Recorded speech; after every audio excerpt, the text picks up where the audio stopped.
On this episode of China Uncensored, the latest victim of the Tiananmen Square massacre.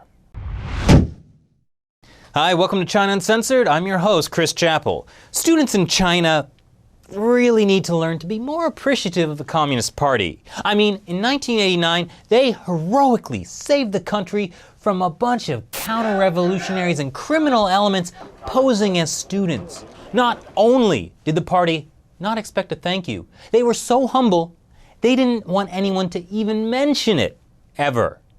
Now, most good students in China have been prepping for the Gaokao, the nightmare version of the SATs, with questions like, you can choose your own road and method to make it across the desert, which means you are free.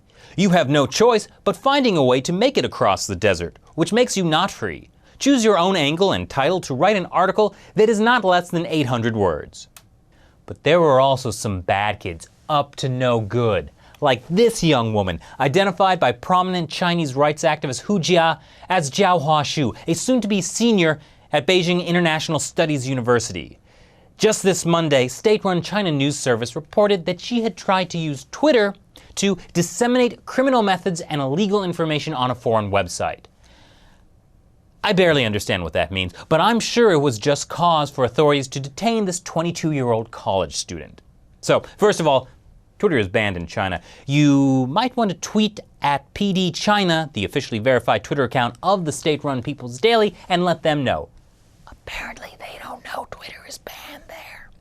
But the reason the China News Service report is so oddly worded and vague is because Zhao tried to raise awareness about the '89 student protests and Tiananmen Square massacre.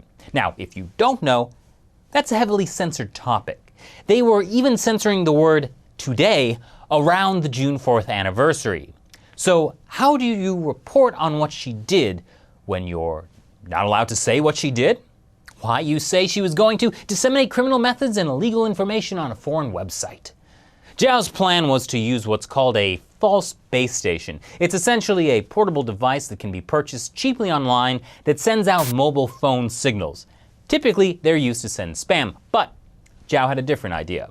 On Twitter, she proposed an idea that by driving around Beijing with these devices during rush hour, they could be used to send information about the June 4th incident directly to people's phones using text messages. Now, she didn't say that she was actually going to do this. She just asked for people's opinions on whether this could work and offered to donate money to the effort if anyone wanted to. But clearly, even that was too much for Chinese authorities. Activists on Twitter have started a petition calling for Zhao's release. You can find that here, and more exposure may help her get released. If you want to make your feelings known, sign the petition or tweet about Zhao to @PD China, or just in general, really.